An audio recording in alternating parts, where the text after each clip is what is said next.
Yeah, it's been years on this one. At least a couple of years since we did the Cageside live. Everyone's used to Brett Cagle's combat connection. Everyone's used to keyboard warriors, myself and Fred Kirby. We haven't done Cageside live in a while. Myself, Eddie Law, and yeah, we just talked about it. You're like, I got to come out of this rock at some point. Jay Anderson, all right, editor extraordinaire on this team, man. How you been, dude? Been good. Figured I gotta come out of my rock sometime, come out from under my rock sometime, and you know what? Mexico City was the card to do it. There you go. And it was a hell of a card overall. Like from everything I've heard, it was actually pretty damn good. And obviously I didn't get to watch it because I was at RAF and everything. But the main event, Leonard Kavanaugh gets that short notice call to fight Brandon Moreno of all people, and then he pulls it off. Like that was wild. First of all, did you think that the judges were going to be like, let's just give it to Moreno just cause? You know what? There's a little bit of concern, but I didn't really think it was going to go there. Once the 5 rounds were done, it was kind of like, all right, Lonnie Kavanaugh's done enough, and it would have been just ridiculous to see it go the other way. It wasn't the blowout some are making it to be. Brandon Moreno was never completely out of that fight. But once you hit round 5 and you go, all right, it looks like he needs a finish to get the victory. Maybe he can set up a submission or something. And it just wasn't to be. I mean, he'd been kind of grappling along the cage a lot of the night. And Lonnie just had a great game plan, came out with the leg kicks, just chopped away at Moreno's mobility. And it definitely had an impact. And he beat him to the punch more often than not. Dude, that's one of those times where like stepping in on short notice pays off massively. I mean, former champ, I think top 5 ranked pretty easy for Moreno. And Kavanaugh just comes like, hey, I'll take it. I mean, worst case, I get beat up like I'm supposed to. Best case, I win this thing. And then he got 100K. That was a cool clip to watch afterwards. He got the bonus. Overall, like for Kavanaugh, obviously his trajectory is up. Now he's a hot name at 125, clearly. Brandon Moreno, though, like the miles on this kid, like he's not old, but the miles, he might as well be an old fighter at that point as far as the miles on his body goes. What do you think is next for him? You know what? Brandon Moreno's not done. And I think it's easy to say, okay, he's taken 2 losses to a couple of kids. He's over the hill. But, age-wise, like you said, he's really not old. He does have the fight miles on him, but he is still a top 5 guy in the UFC flyweight division right now. I mean, the rankings are going to be what they are. But Moreno is Moreno. I think he's going to bounce back. I think you give him another top 10 opponent. Look, when you look at who he's lost to, Tatsuro Taira has gone on and now landed himself the next title shot. And Lonnie Kavanaugh comes in. Look, nobody gave him much of a chance going into this. And not because he isn't good. He's been if you follow Cage Warriors, he's been a prospect on the radar for a while. But, he's coming in off a loss to Charles Johnson, only had 3 UFC fights prior to Saturday night. Taking the fight on short notice, former 2-time UFC flyweight champion in Mexico City against one of Mexico's biggest stars. The deck was stacked against him. You know what? He came in, he just surprised everyone. And as for Moreno, I don't think he's done yet. It's just he lost to a guy who I think is going to be a big part of this division moving forward. Kid's only 26. He's just hitting his prime.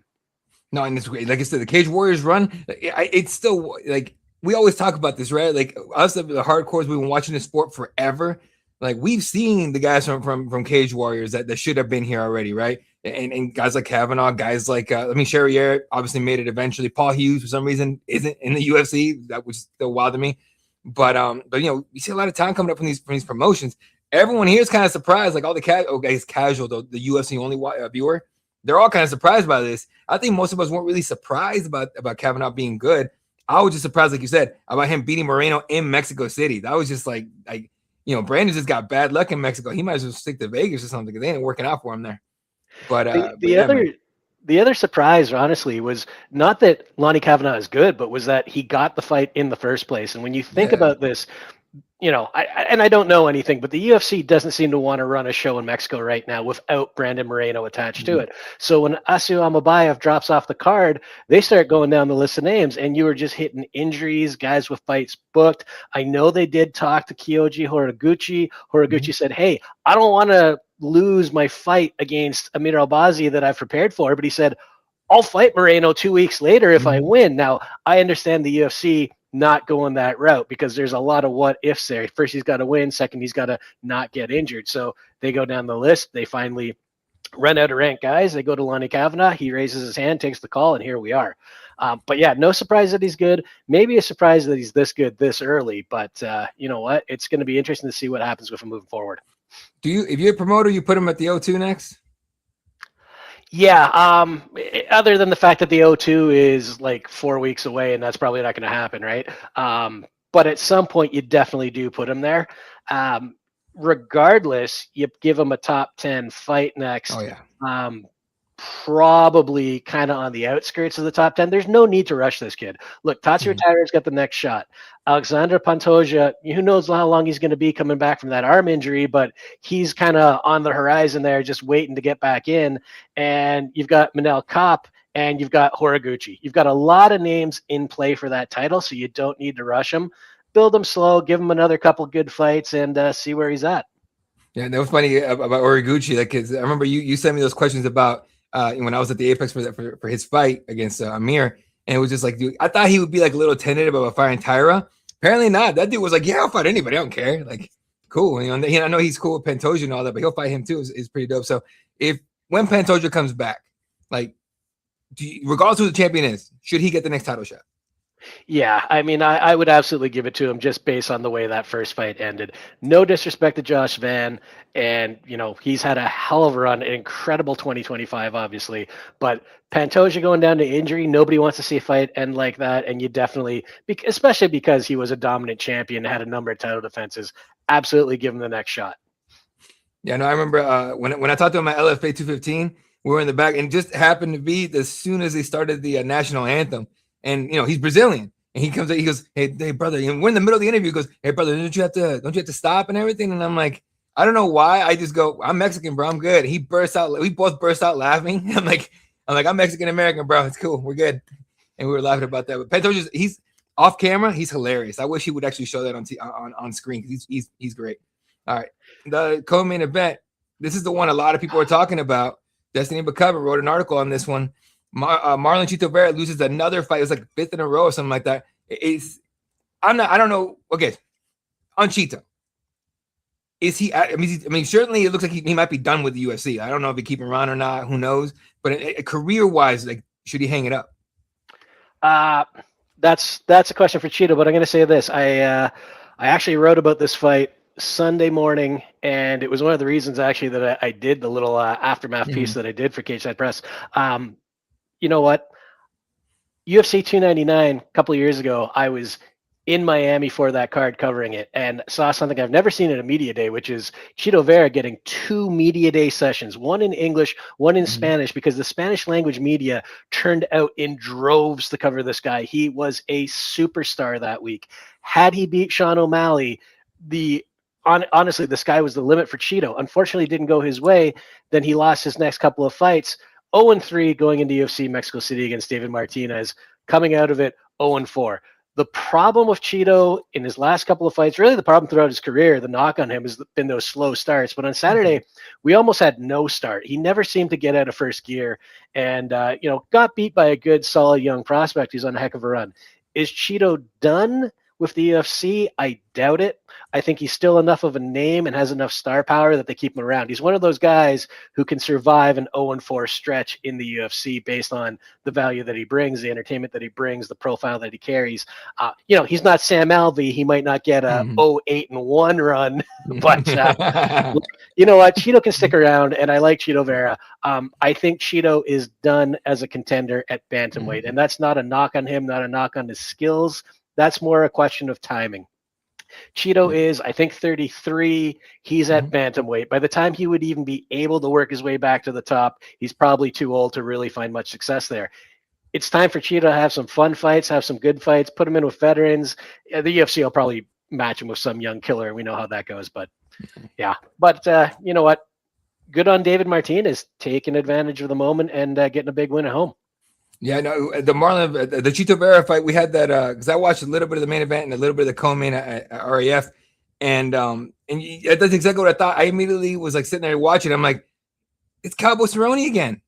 I mean, minus the because Cowboy was all about just I don't care who I fight, just give me paychecks, and then at the end he wanted title shots. Marlon's going the opposite way, but it's the same thing. Slow starts or no starts, like you said, slow starts, and by the time he gets going, it's like the last round. It's like unless you get a finish, it's over for you.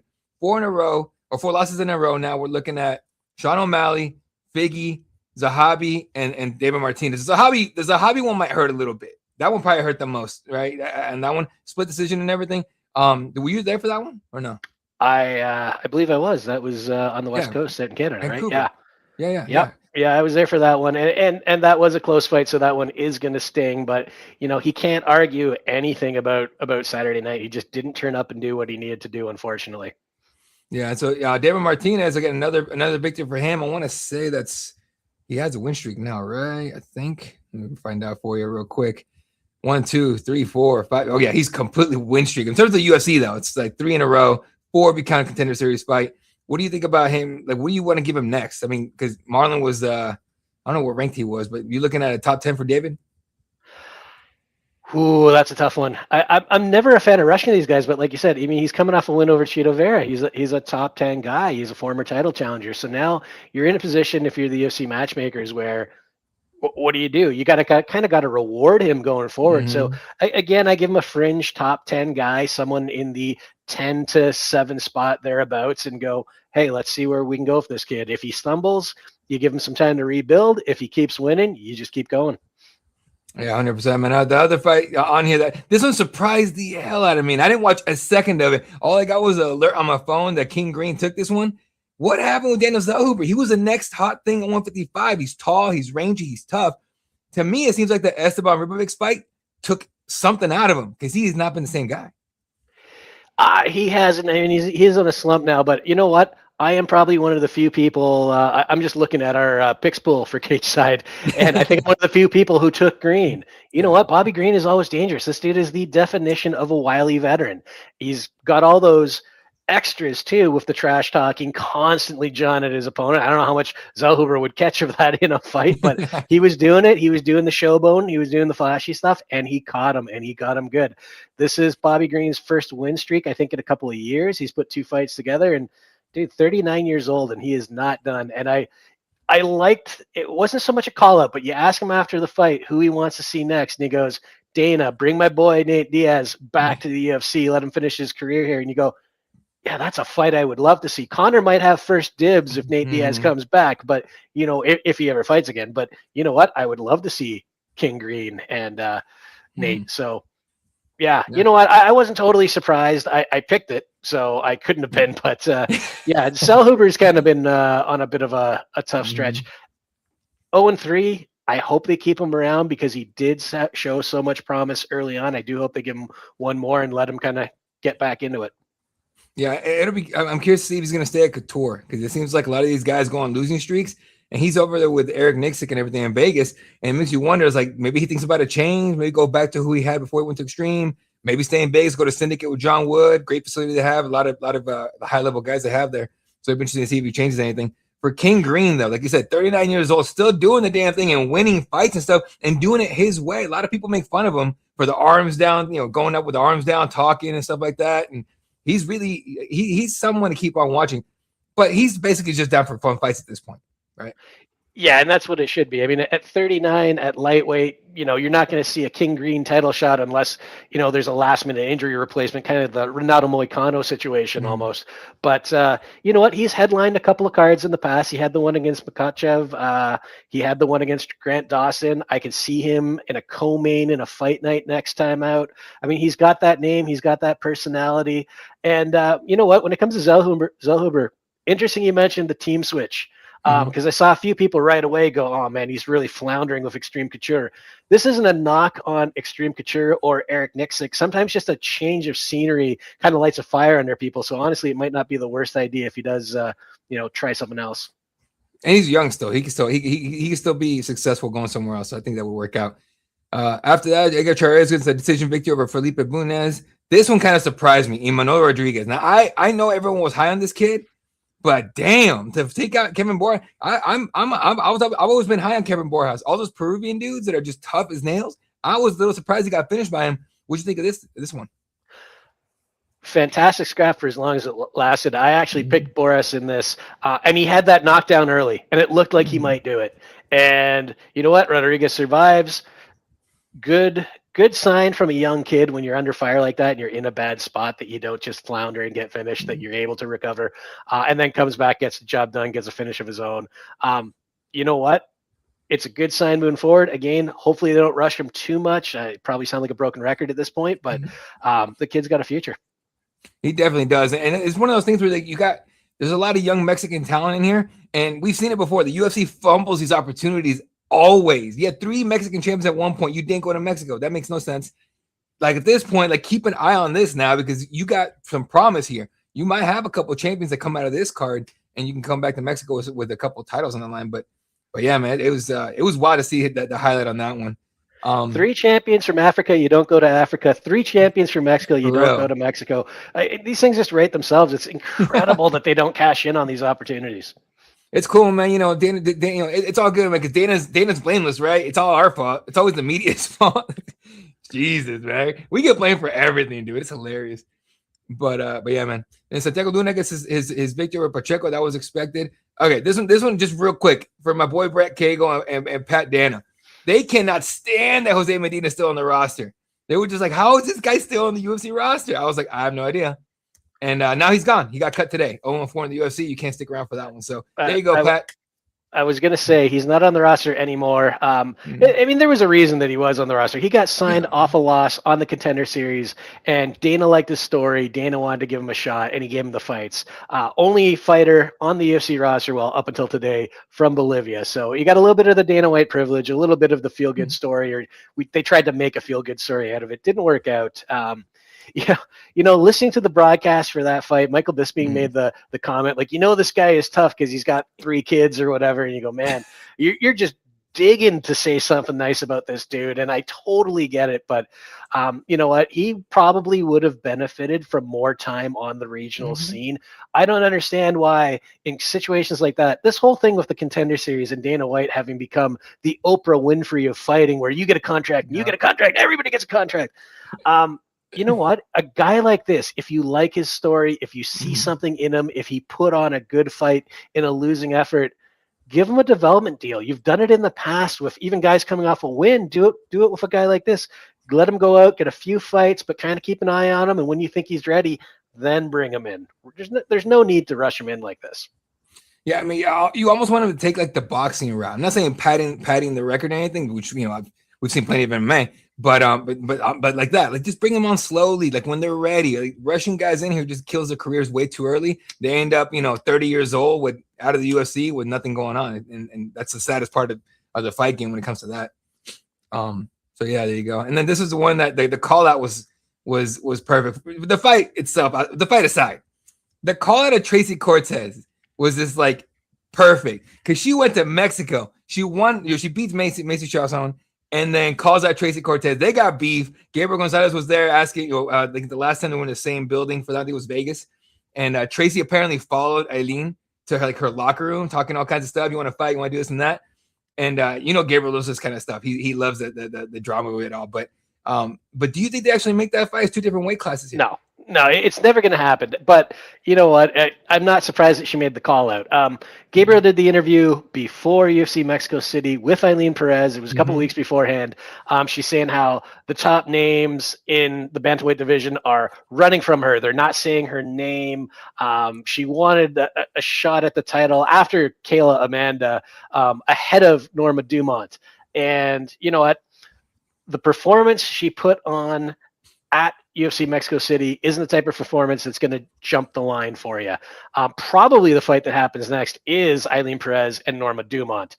You've got 2 fighters on 6 fight win streaks in the division. And they're both going to have to do something while they wait for that Nunez-Harrison fight, because the UFC is not giving up on that. If they can at all make it in the next 12 months, that fight is the one that is going to happen, and everyone else is going to have to wait. But yeah, the Cortez fight, they've had beef forever. I'm not surprised at it. A lot of people were. A lot of people were kind of questioning it. I don't know why. They've been beefing for a while, but yeah, they're in different weight classes. There's no way Cortez is going up. She's kind of undersized as a bantamweight, and there's no way Perez is going down, especially with the run she's on. So a little bit of drama. If you're into that, probably fun, but never going to happen. Yeah, and Tracy got problems of her own at the moment. Right? She needs to get back on the win streak here, on a win streak of some sort, just get a W.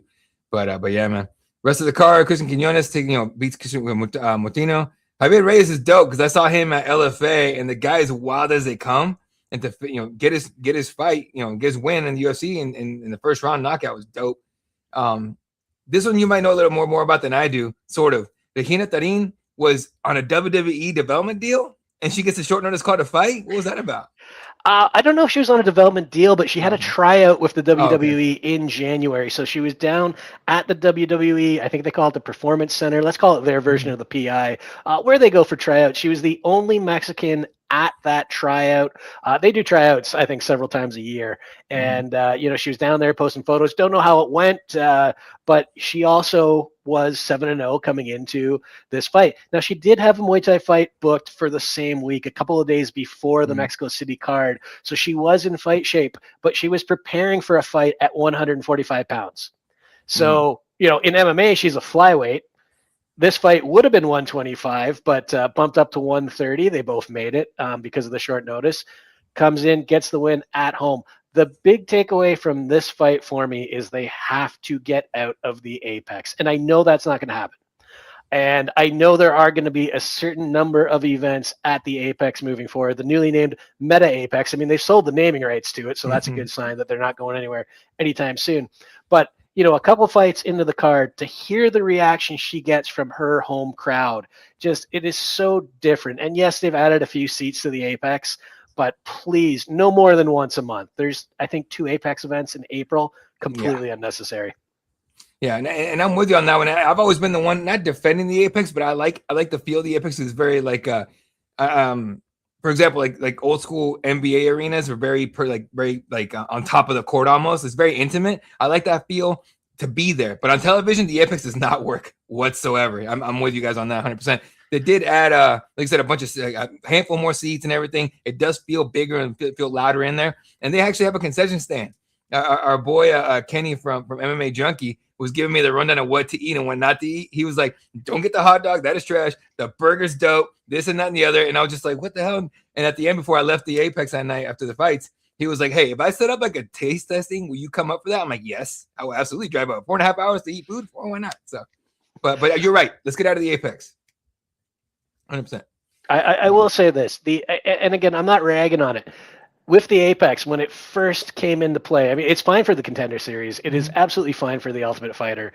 It was a godsend during the pandemic when there were no other options. Here, the UFC had the stroke of luck, having built it shortly before, that they've got their own facility that they can run shows in when the rest of the sporting world is in lockdown. Huge stroke of luck.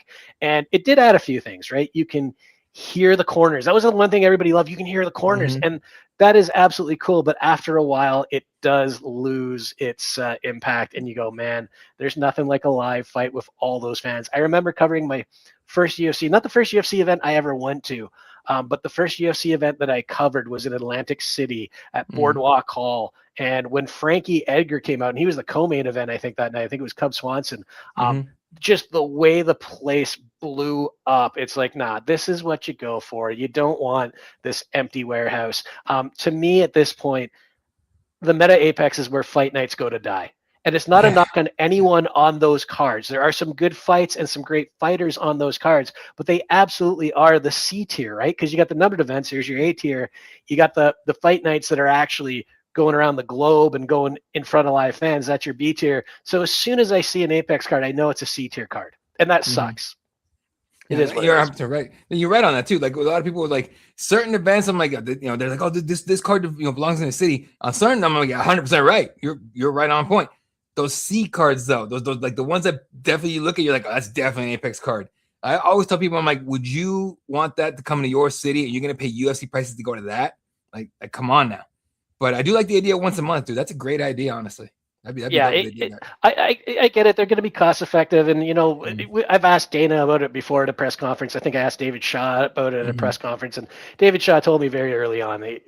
And again, this isn't anything behind the scenes. It was just at a press conference. He said, "Yeah, we're going to do a certain number of events at the Apex." Okay, if that's it because it's cost effective, I get it. Nice that you added the seating, but stick to once a month. Don't be doing 2 weeks in a month at the Apex. Dude, I think last year we had one. It was like we had a month that had like 3 of them or 4 of them. It was the weirdest. We had no pay-per-view that week, or one pay-per-view, and it was all Apex cards. It was really, really odd. Let's see what else we got. Francis Marshall gets the win over Silva. Peanuts over Schultz. It's funny. I always look at the guys that Breland, the Gumby interviews, and I'm just like, man. I was asking, like, do you keep a tally of the guys that you talk to, like who wins and loses? Can you talk to Wes? He thought the West, and I was like, man, that hurts. I keep tabs on that for my LFA guys, and I'm like, all right, I still have a winning record. I'm good on that. I was undefeated for a long time, and then you can't stay undefeated, so that's there. But I try not to get try not to get superstitious with my interviews like that. Good Lord. There you go. I'm always like, please tell me I'm good luck. Please, if they win, I'm good luck. Let's go. But yeah, man. What did you give a rating on this card overall? You know what? I'll give it a solid B plus. I'll give it a solid B plus. I mean, there were some good fights, there were some good finishes, and there were some good storylines. It wasn't an A plus card. Again, if you're comparing this to like a top level pay per view, I can't give it an A plus, but I will give it a solid B plus. Entertained. First fight night that really got me excited in a little while. The Houston card was what it was. It was all right, but this one kind of was a little more entertaining for me. I am going to say, as an East Coast guy, loving the earlier start times, loving not being up to like 2 a.m. sometimes. So not complaining at all. Lots to take away from it though. Lonnie Kavanaugh obviously being the biggest one. And I'm really curious to see where this kid can go. Yeah, he showed a lot of potential. I mean, again, beating a 2-time champion is huge for him for sure. And then, of course, this week coming up, and I'm sure Gabriel's already getting ready for this one, the BMF belt on the line. The funny thing is, not long ago, obviously this came about, right? Nate Diaz and Jorge Masvidal came up with the BMF belt. They did the whole thing, whatever. Jorge took it and all that. Now it's like a thing. Like, some of these guys want the BMF belt, right? Max Holloway has it now, former featherweight champion. What do you make of the BMF belt now? Like, is there legit? Like, have the fighters given it legitimacy? I liken it in a way to the old super fights title back in the early days of the UFC. It's fun. It's symbolic. I've got no issues with it. I remember when it first came out for Nate and Jorge, and Dana was like, "This is a one and done. We're never going to do it again." And then they went ahead and brought it back. Look, there are times when this makes sense, and what it does is kind of add legitimacy to main events. That again, if you go back to the earlier days of the UFC, not every main event was a title fight. In the modern era now, we've always got to have a title fight on a numbered event, and sometimes two, right? The bigger ones get 2 title fights. This is a way to legitimize your main event without having an actual division champ. And can anybody claim that Max Holloway is not MMA's BMF? Win or frickin' lose, this is a guy who goes out in the final 10 seconds of his fights, points to the ground and goes, swing away. Let's see who's still standing at the end. Max Holloway is the embodiment of BMF in any combat sport. How do you like this fight, dude? It's a big matchup here, right? It is a rematch. And I think a lot of people, I mean, that was so long ago. I think that was in Saskatoon of all places, if I'm not mistaken, in like 2014, I want to say. 2 just huge stars. If you go all the way back and look at their trajectory, Holloway had a bit of a quicker career path, and he had that great run at featherweight. And then you had Oliveira, who it seemed like at one point might never get there, and then he did, and he became the biggest thing going. I love this fight. I don't know who I'm even taking in this fight yet.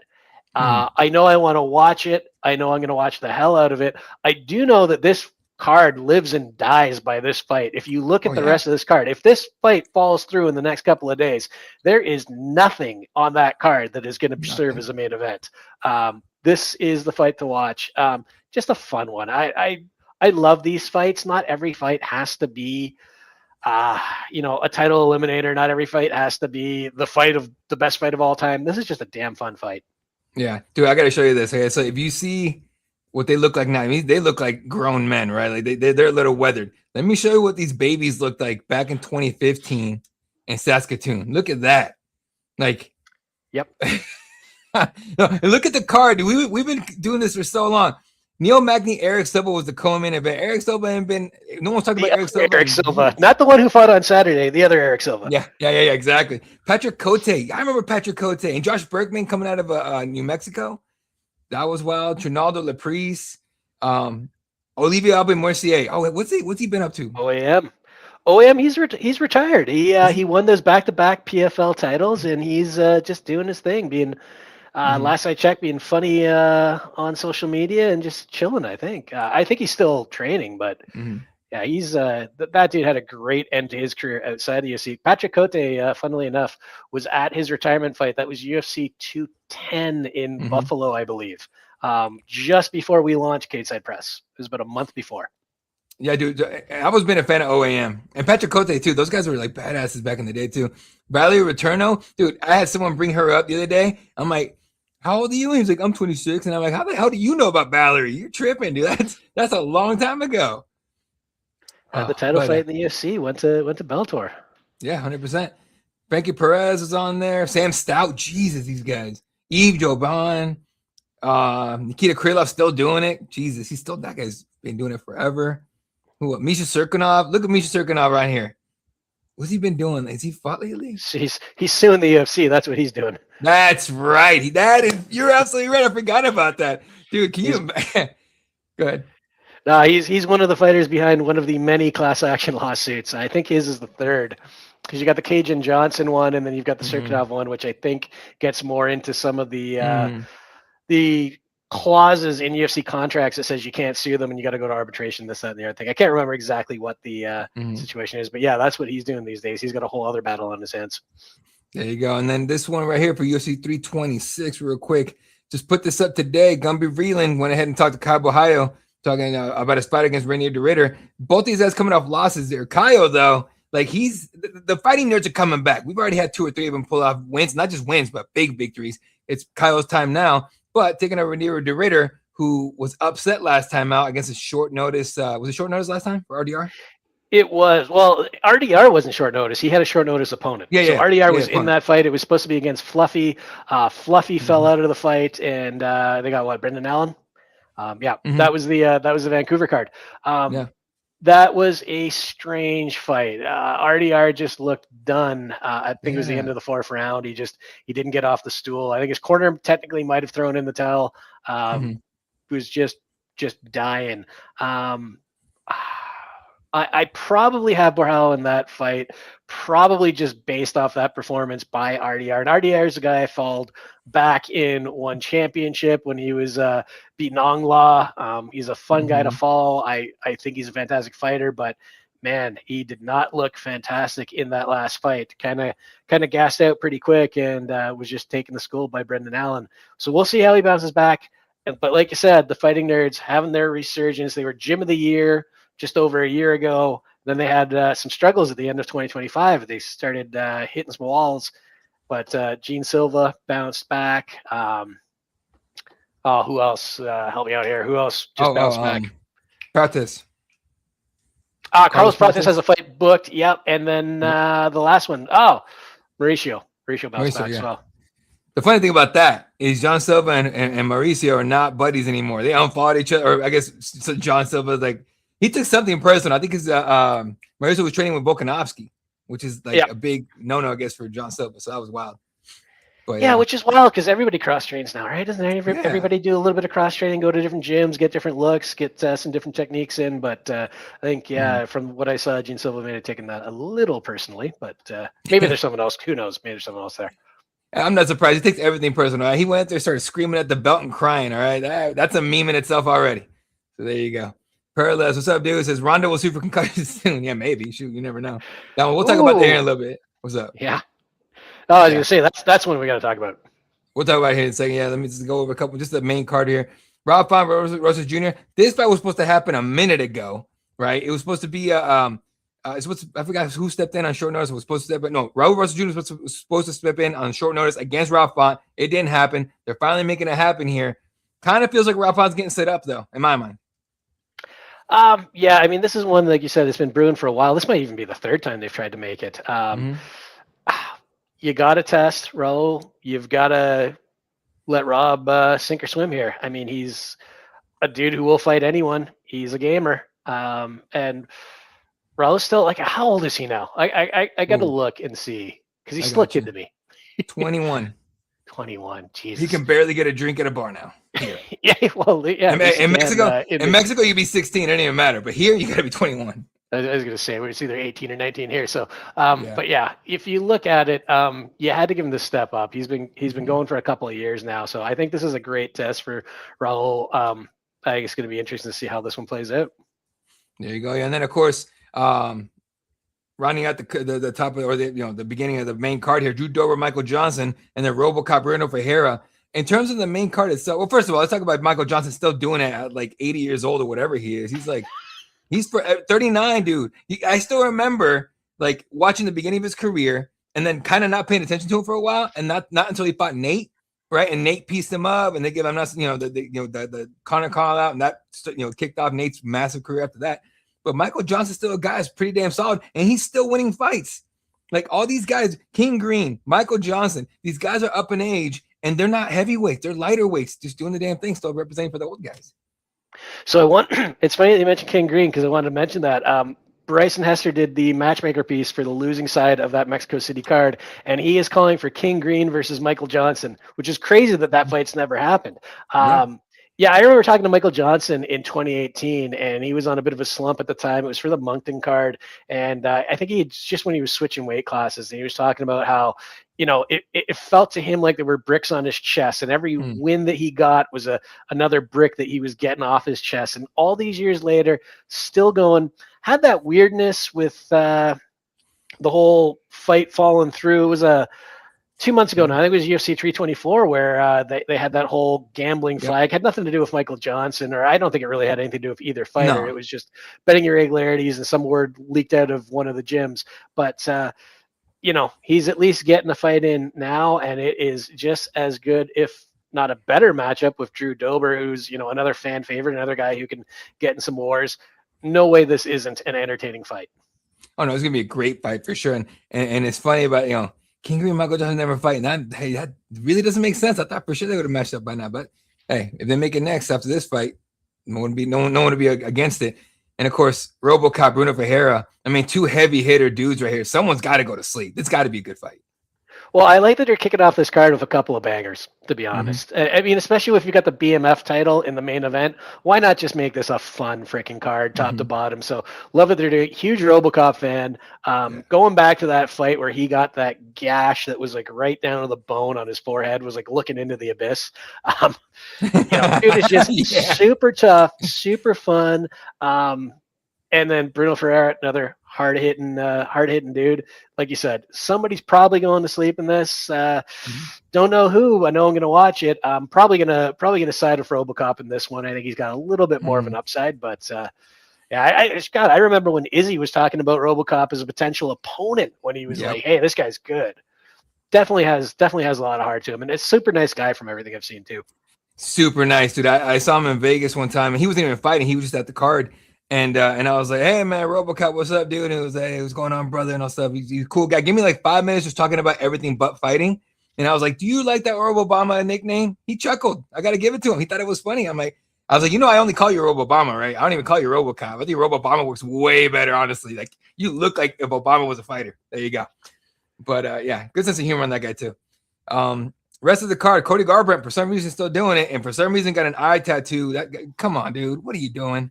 You got kids, guy. Stop it. And for some reason, he's fighting Zhao Long. Yeah, why? Like I cannot figure this one out for the life of me. And I thought about this before we started the stream. Normally, you get an older guy, a name, a former champion, and you want to pair him up with a young up-and-comer, a guy who might be your star of the future. I get that. Feed the old to the young. The UFC does it all the time. Don't always love it, but Cody's a guy who I would totally get if they matched him up with an up-and-coming talent. Zhao Long is 1-2 in the UFC.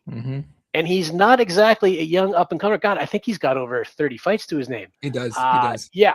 So this is a weird one. A guy who's 1-2, a guy who lost on the Contender Series, and somehow he gets the Cody Garbrandt fight. Now, he is only 27. He's got mileage. He doesn't necessarily have years. He's sitting in his prime.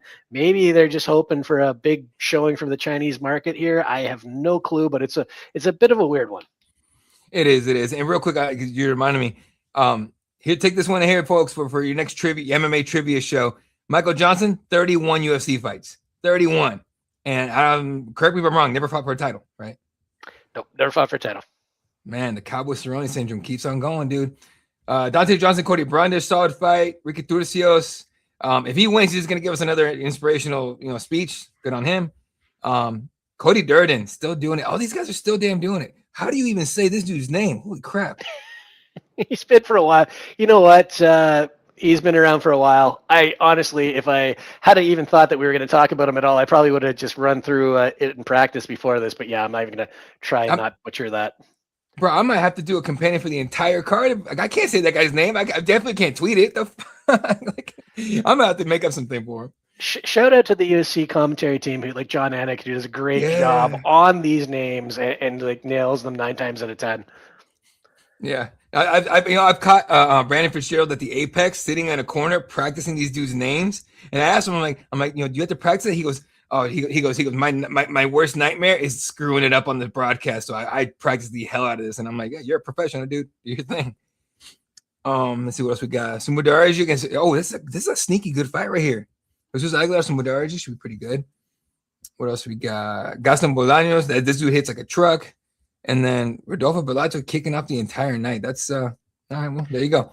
Against Luke Fernandez, who is a CFFC champion, I believe. Yep. That could be an interesting fight too. I mean, light heavyweight is always in need of bodies. Apparently, it's in need of a champion right now. So. Oh yeah. We'll talk about that here in a minute too. Actually, let's get right into that real quick. And then we'll talk about Ronda. Alex Pereira drops the belt, right? And now we're getting Yuri and Carlos Olberg, which to me sounds like oh god, okay, that's cool. But it's the light heavyweight is not the point in my mind in this story. The point is Alex Pereira. He's going up, right? Clip came out a couple days ago. John Jones saying like I'm in negotiations for White House. Quite obviously that's the fight. That's the main event. Well, if you remember, that's the fight that John Jones wanted all along, and it looks like he is going to get his way because if he's in negotiations at this point, it almost certainly means the UFC is looking to book that fight for the White House card. The options weren't great. It just so happens that they don't have a lot of U.S. champions right now. And if you're going to do a card at the White House, there's nothing that says you have to do a U.S. champ in the main event. You could put Conor on there, especially because he went to the White House and he met Trump. But honestly, first of all, why put Conor, if he is going to fight again, on the White House card at all? Because he can just carry an event by himself. People are going to tune in for the White House card to see the White House card. So why not have 2 big cards instead of 1? Put Conor on, the July card, International Fight Week. Do something else. Well, John Jones wanted this fight with Pereira. Tom Aspinall's injured anyways. You can either just do this as a super fight, or you can throw an interim title on it. Who cares either way?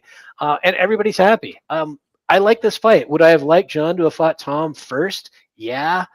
It didn't happen, and now Tom's hurt. So you know what? Just do it. Just honestly, just do it. It'll be fun.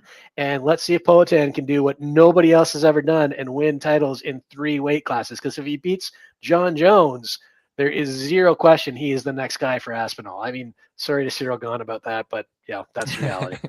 Oh, no, 100% reality. Dude, Tom Aspinall and Michael Chandler, just they can't win for losing. I mean, I get it. Tom Aspinall is the champion and all that. Michael Chandler waited way too long for Conor, and that fight's never going to happen. He can forget about that one. But yeah, dude, that's the Tom Aspinall stuff, man. It's Aspinall got surgery to keep up the scam. Come on, dude. Like, look, I don't know. Like, I haven't talked to the guy. I have no idea what's going on. But that, what did you make of that Tom Aspinall's eye poke thing and the fact that he was the one that came up? Because I thought it was not a smart idea personally. That he's the one immediately came out, started posting stuff on social media, him at the hospital and everything. It just was not good optics in my mind. But what do you think about that whole situation? Probably have a different take because I'm a guy who's had some eye issues of late. And I've got eye surgery coming up. You don't mess with your eyes. That's what I'm going to say. Whatever people think, you know what?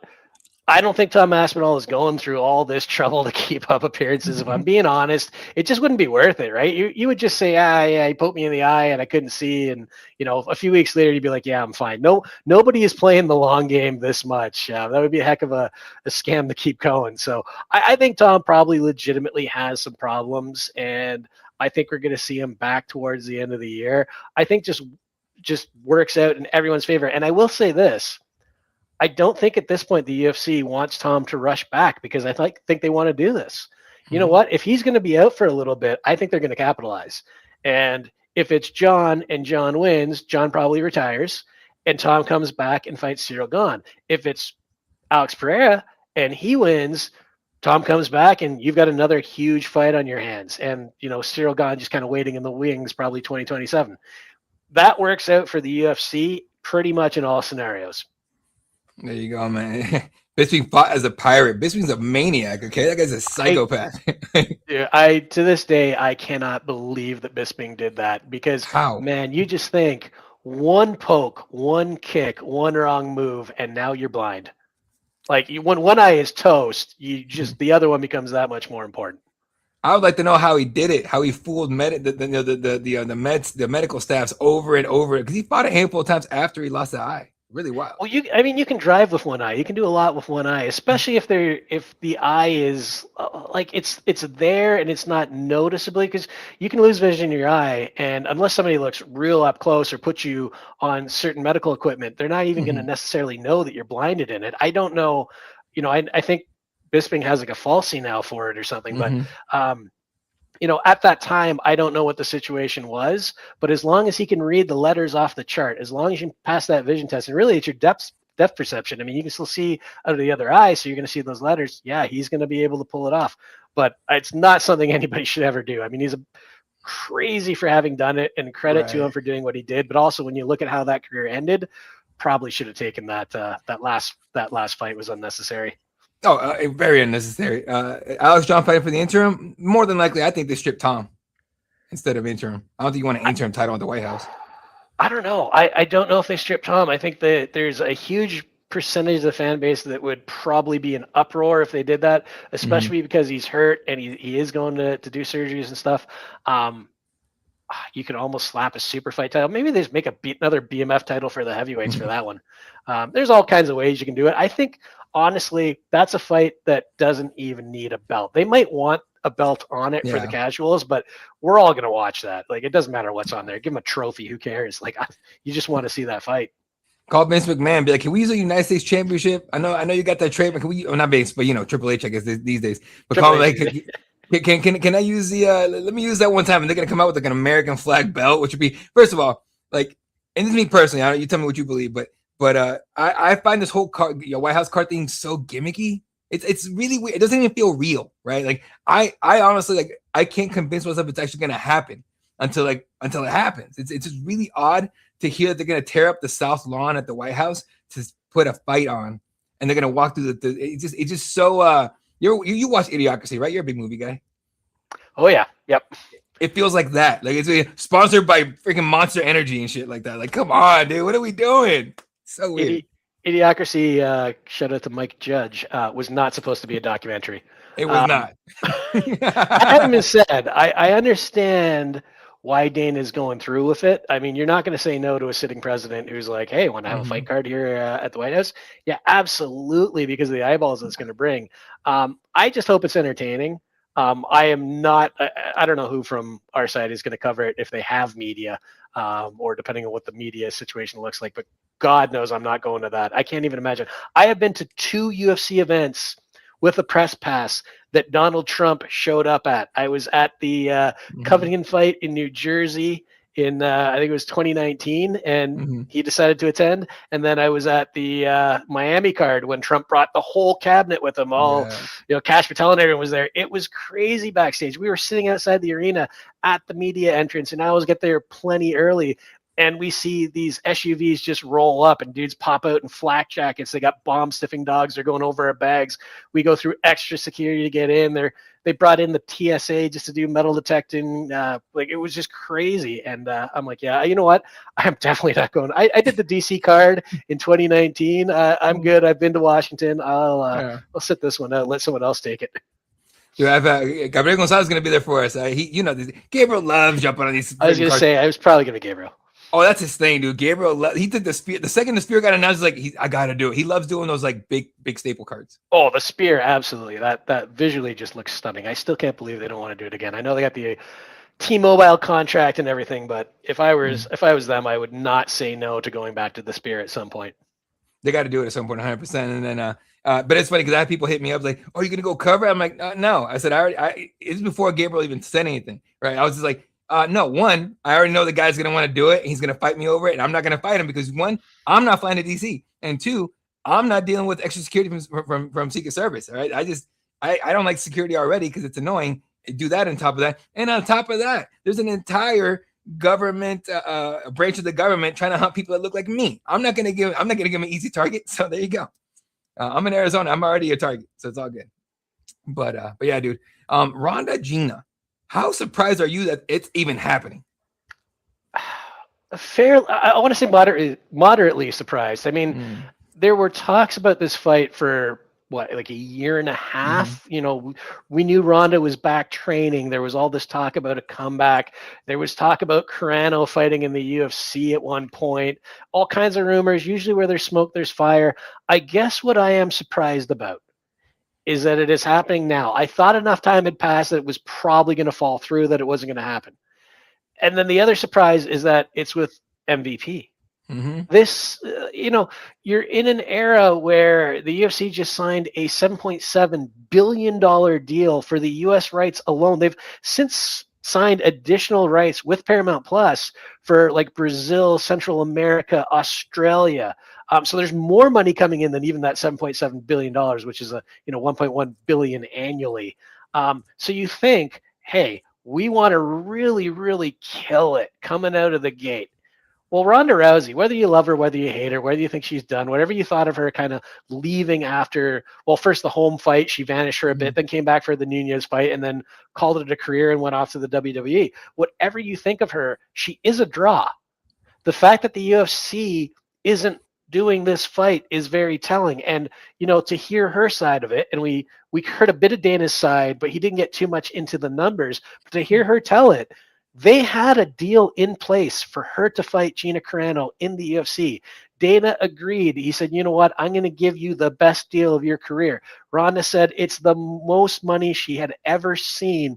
It was going to be worth more. If she hit the numbers that she hit earlier in her career in terms of viewership, it was going to be more money than her entire UFC career combined.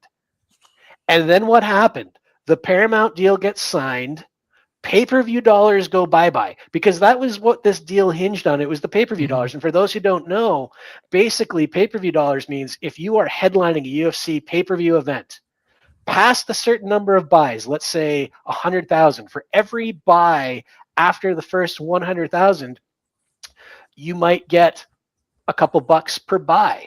So if this card does 1 million buys, you're getting a couple $1 million per buy. Well, that adds up real quick. And sometimes there's tiers, you get so much money for the first couple 100,000 buys and then so much more for the second couple 100,000 buys. There's different ways to structure these deals. I don't have any knowledge on what Ronda's exact contract is, but this is what she was saying. It was based on pay-per-view buys. As soon as the pay-per-view was off the table, as soon as the Paramount deal was signed, well, they could no longer offer Paramount pay-per-view buys, and the UFC walked away. That is still crazy, but they didn't want to give her guaranteed money. And according to Ronda, they don't want to set that precedent, because once you give her guaranteed money, then you've got other people wanting guaranteed money. From a business standpoint, I guess that makes sense. Hey, take a look. The UFC was talking to Rico Verhoeven, who is now fighting for a title in the boxing world. They didn't want to pay him, so that never happened. They were going to have him at UFC 324. Potentially, he spoke to Hunter Campbell, I believe. I don't want to be too cynical, but this is a fight that really they could have made. Now, the long and the short of it is, I don't think this is a great fight. I don't know. You tell me, how do you think this fight goes? Because I know what it is in my head. I think we're going to see a very awkward fight. I mean, Gina Ann fought since 2009 and she lost. And Ronda Rousey fought since 2016 and she got finished on the feet.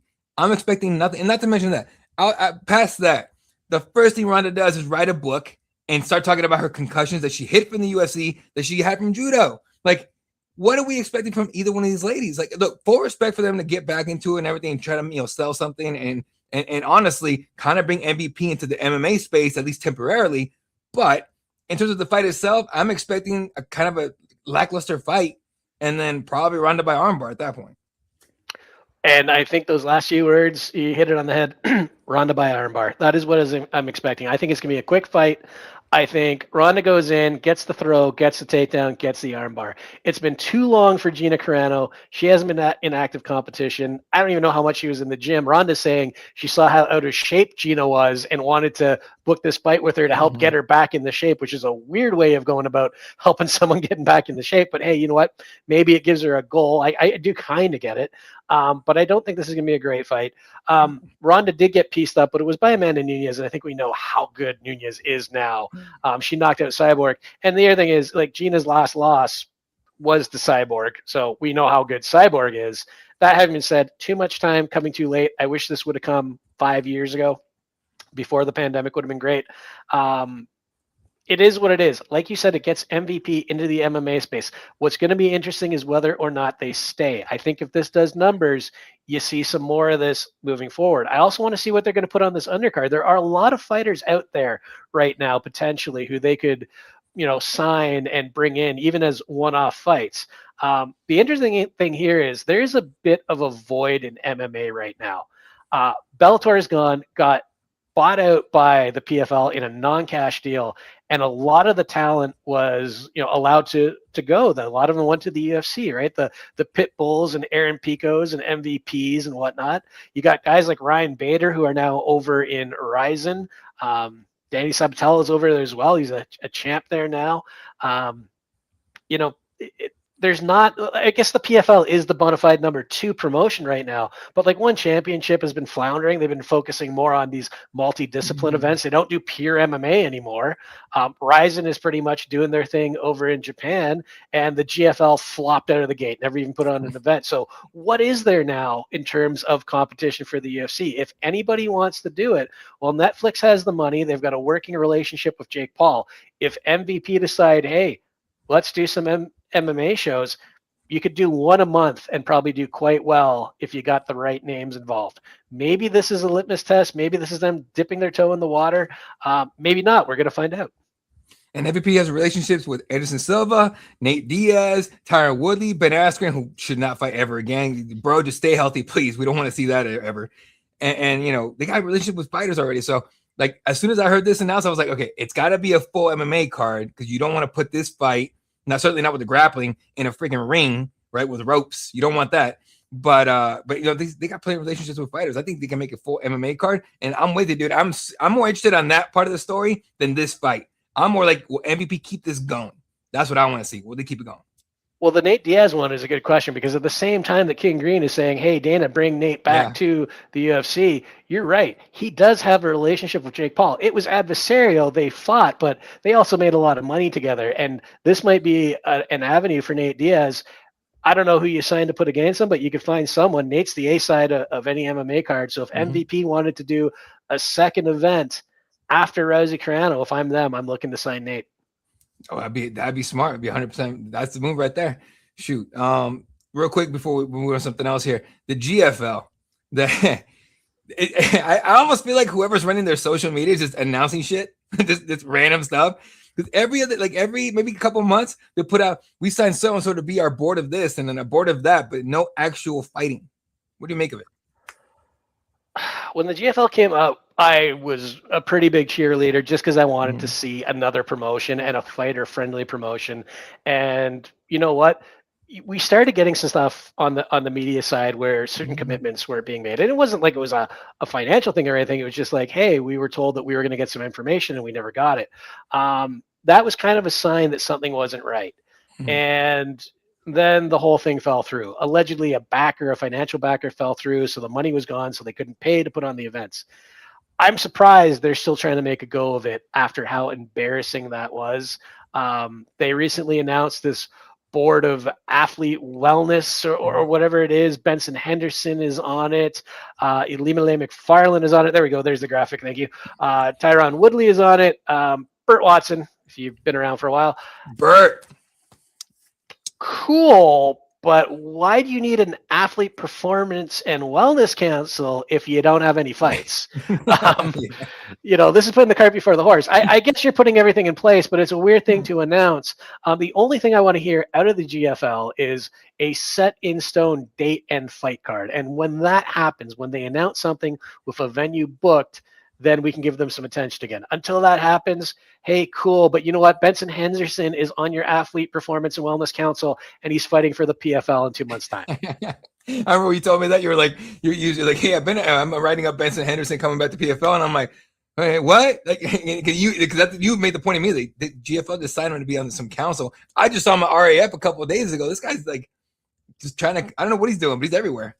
But yeah, I don't know. Well, I think the one thing with the GFL is that they were more open to non-exclusive contracts because they are fighter friendly. So I'm not entirely surprised to see this. I am surprised to see Benson Henderson come back. It's been a couple of years. I thought he was one of the retirements that might stick because he had such a great career, and he had the title fight going out against Usman Nurmagomedov. It's not like he lost to a nobody. He lost to a guy who, outside of the UFC, is the best lightweight on the planet, and even in the UFC is in the top 10 and quite possibly the top 5.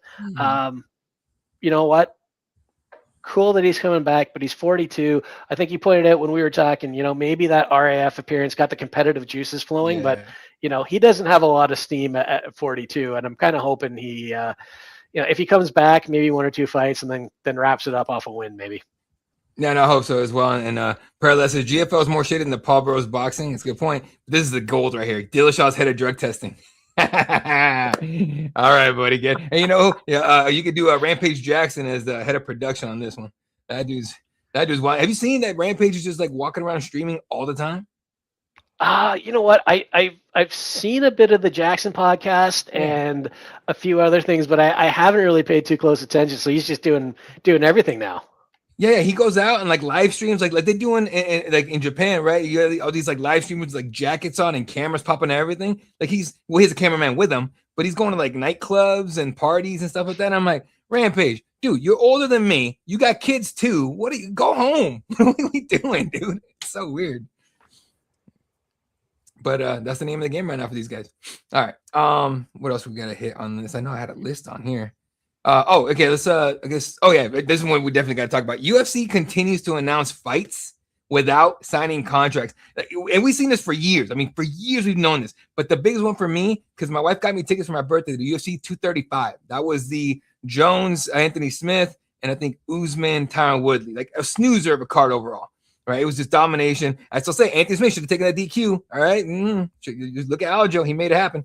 And but Nick Diaz was announced to fight. That's why my wife got me tickets. Because Nick Diaz is my favorite fighter of all time. She got me tickets to the fight. And then Nick Diaz comes out and goes, I didn't sign a damn thing. I didn't agree to nothing. I ain't fighting. And he didn't fight. What do you make of the fact that in 2026 they're still doing this? I mean, Renato Moicano was on a stream going, the hell are they talking about? I didn't sign shit.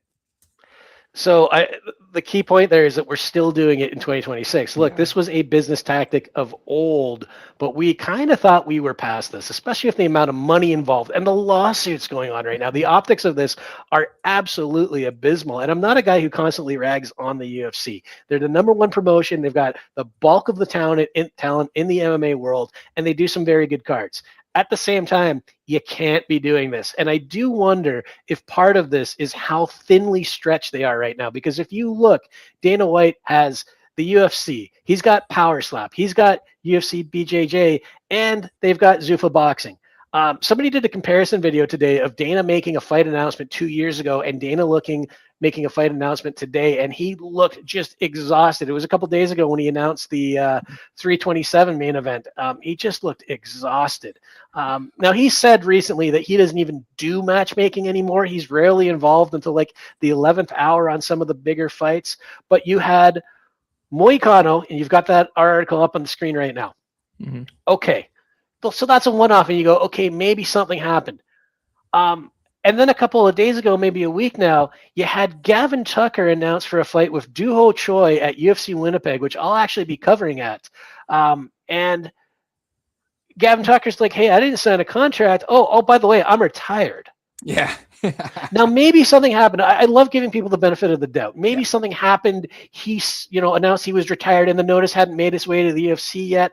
Who knows? But then why announce it? And it wasn't like this was, something somebody leaked to the press. They put a post up on their social media channels, specifically their South Korean social media channels, to announce this fight between Doo-Ho Choi, who's obviously a huge star in South Korea, and Gavin Tucker. And now it's not happening, and they've got to find another opponent. What I found hilarious was that the UFC announced a fight today with Tanner Boser and Gokhan Sarikam, and they actually wrote that in the tweet, like, is signed. And I just got to wonder if that was intentional.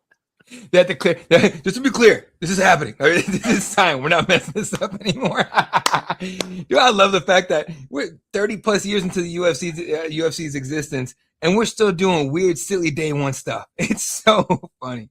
But, yeah, this is kind of stuff. Look, I know you're booking like 1,000 fights a year. Yeah. I know you've got a roster that's now upwards of 700 fighters. So, sometimes things can fall through the cracks, but to have this happen on two separate occasions, like a week apart in 2026, it really can't happen at this point, especially with the money and all the scrutiny now on the legal side. You got to have all your T's crossed, all your I's dotted, and the lowercase J's as well before you announce a fight.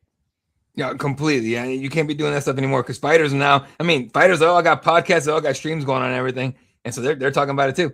To wrap up the show today, the Ultimate Fighter 34 announced featuring bantamweights and strawweights. So it's I think it's male bantamweights and female strawweights, right?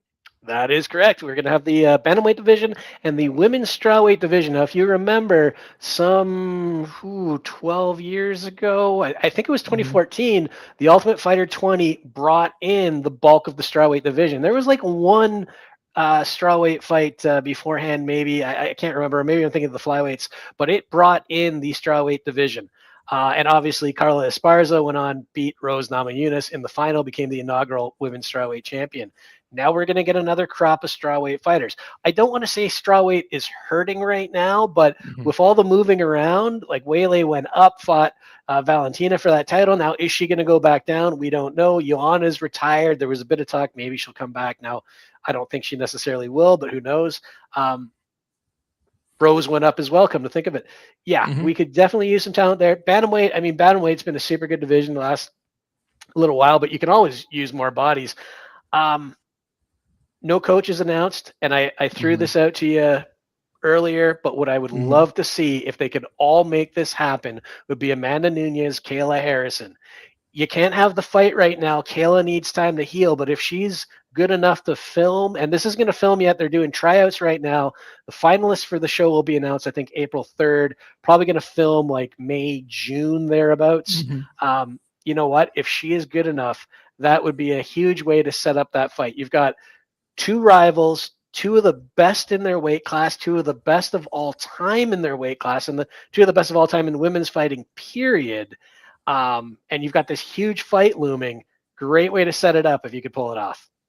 Dude, that 100% you're right, and that'd be the move to make, right? And obviously, like Kayla and Nunes could fight in December if they wanted to. Like Nunes has been out of the game for a minute; she's not in a hurry, and Kayla Harris, like you said, needs time to heal, and I'm sure she's not in a hurry to cut to 135 again. Not right now, certainly not after surgery. So there you go. But that TUF 20 class, dude, you brought back a bunch of memories. That was JoJo Calderwood, now Joanne Wood, Alex Chambers, Heather Jo Clark, Angela Hill, I think was there. And then who's the one name that always makes me laugh? Angela Magana. You remember Angela Magana trying to be like the female Chael?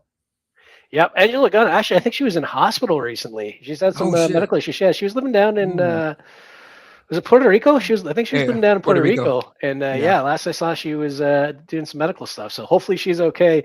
Yeah, she was she was doing the whole "Your Queen" gimmick or whatever.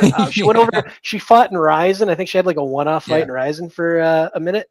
But that season was wildly entertaining because it brought in a whole new weight class. And you kind of love seeing that. You love seeing that division get started. I guess the only surprise here, if anything, is that the Ultimate Fighter is still going. That Paramount Plus wanted it. Yeah. But given the amount of money they paid, and I don't think they had to pay much extra for the Ultimate Fighter, you might as well. It can't be the Contender Series all the time. It's still a way into the UFC for guys, so they still look at that as, hey, I can get my foot in the door. I think most of them probably prefer the Contender Series because it's just the one fight and none of the drama and none of being sequestered away from your family and all that. But you know what? We'll check it out. Hopefully it's a good one. Yeah, I'm at the point where whenever they have these, I skip all the drama stuff, and I have friends that watch every second of it, and they'll text me when the fight's about to start. I'm like, thanks, bro. I'll jump on that. But man, anything else you want to talk about before we get out of here? Not too much coming up. I mean, you've got this big card. Now you've got the, I guess the one that we touched on it and we didn't talk about it was Yuri and Carlos Ulberg. Yes. There was some chalk, and it was, from what we can see, total BS about Hamzat Chimaev moving up and fighting Yuri. I don't believe that was ever the plan, and I am not at all surprised by the booking we did get. I think that's a fantastically fun fight. And Carlos Ulberg has just been there, putting the work in, getting the wins. And then Yuri is Yuri. I mean, I followed him back in his rising days, followed him over to the UFC. 3 fights. Was it 2 fights? He won the UFC title in his 3rd, I think. And then the injury, he had to give it up. He had the 2 fights with Politan, lost them both. Well, if Alex Pereira is gonna move up, obviously you're going to Yuri for that next crack. I love this fight. I might pick Carlos. I was thinking the same. I was like, I don't know. I think Carlos is he's not gonna put himself in too much danger, and Yuri's gonna have to take chances. That's what he does. He takes chances every single time, and Carlos can crack him. So we'll see what happens there, man. But no, that's gonna be a wild one. UFC 326, Gabriel Gonzalez that's this week, right? Yeah. Gabriel Gonzalez on the ground for Cageside Press. And then as far as like MMA events go this week, I think there's not a 1 card. Is there one? No, there's a 1 card. Friday fights. Yeah. I know that there's a 1 Fight Night 41. I can't remember if it's this weekend or next weekend, but I know that's coming up. I talked to Tyra Toller about that one. And then, so plenty of content on our CagesidePress.com, on our YouTube, on Instagrams, all that kind of stuff, and Twitter and everything. All right. Oh, hey, man, we got to do this more often. All right. Whenever you get the feel that you want to climb out from under that rock, dude, let me know. All right. This is a lot more, this is a different show than what we usually do between me and Brett and Pat, and then myself and Fred Kirby. So, hey, a lot of fun, dude. I was going to jokingly sign off with see you in a year, but we'll try to make it 6 months. All right, folks. Appreciate you guys joining us tonight. You guys have a wonderful night. We'll catch you guys on the next one. Have a good